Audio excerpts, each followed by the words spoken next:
ഇതാണ് കയ്യുണ്യം. കയ്യുണ്യം മുടിക്ക് കറുപ്പ് കിട്ടാനും മുടി വളരാനും നല്ല തലയ്ക്ക് തണുപ്പ് കിട്ടാനും ഉപയോഗിക്കുന്നു. നല്ല മരുന്നാണ്. പിന്നെ കറ്റാർ വാഴയും ഷാമ്പൂവിന് പകരം ഉപയോഗിക്കുന്ന ഒരു ഇതാണ്. അതും മുടി വളരാനും തലയ്ക്ക് തണുപ്പ് കിട്ടാനും നല്ല മരുന്നാണ്. പിന്നെ തുമ്പ തലവേദനയ്ക്ക്, ഈ കഫക്കെട്ട് അങ്ങനെ തലവേദന അതിനൊക്കെ എണ്ണയിലിട്ട് കാച്ചി തേച്ച് കഴിഞ്ഞാൽ ആശ്വാസം കിട്ടും. പിന്നെ നീല ഉമ്മത്തിൻ്റെ കായും ഇലയും അതെന്ന് പറഞ്ഞാൽ ഈ വട്ടത്തിൽ മുടി കൊഴിച്ചലിന് ഏറ്റവും നല്ല സാധനമാണ്. മുടി ആ വട്ടം കൊഴിഞ്ഞ ഭാഗത്തുനിന്ന് ആ പുഴുക്കടി മാറിയിട്ട് മുടി അതിൻ്റെ ഉള്ളിൽ നിന്ന് കിളുത്ത് വരും. പിന്നെ മൊത്തത്തിൽ മുടിക്ക് ഉള്ള് നന്നായിട്ട് ഉണ്ടാവും.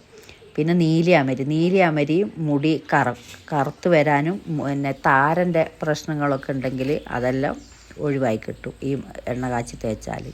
പിന്നെ ബ്രഹ്മി എന്ന് പറഞ്ഞാൽ അത് നല്ലൊരു ഉണർവ് കിട്ടും. ആ എണ്ണ വെച്ച് തലക്ക് വെച്ച് കഴിഞ്ഞാൽ നമ്മൾ ആലസ്യമൊക്കെ മാറി നല്ലൊരു തലയ്ക്കൊരു തണുപ്പ്, ഒരു ഉന്മേഷം കിട്ടും ബ്രഹ്മി. പിന്നെ കേശവർദ്ധിനി മുടി വളരാനുള്ള മരുന്നാണ്. പിന്നെ പൂവാങ്കുറുന്നില അത് മുടി കറക്കാനും ഇതിന് മുടി കറുപ്പാകാനും അതുപോലെ മുടി വളരാനും സഹായിക്കുന്നു. കരിനൊച്ചി മുയൽച്ചെവിയൻ ഇത് രണ്ടും ഈ കഫക്കെട്ടിനും തൊണ്ടവേദനയ്ക്കും ഒക്കെ നല്ല മരുന്നാണ്.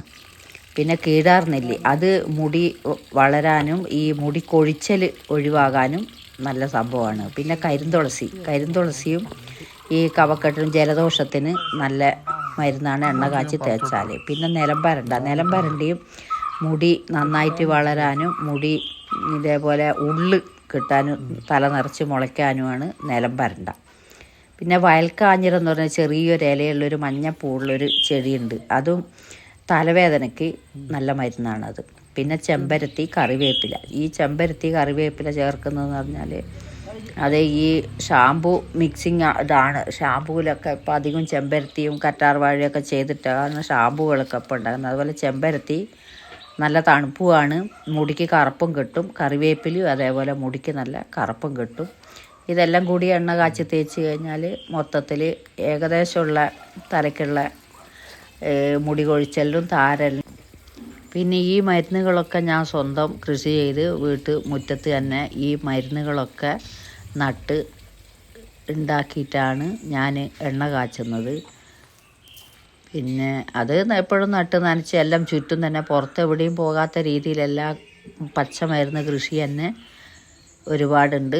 ഇതിലും കൂടുതലുണ്ട് പച്ചമരുന്നുകൾ. ഓരോ ഇതിനും ഇതാക്കുന്ന മരുന്നുകളും എൻ്റെ അടുത്ത് എല്ലാം ഞാൻ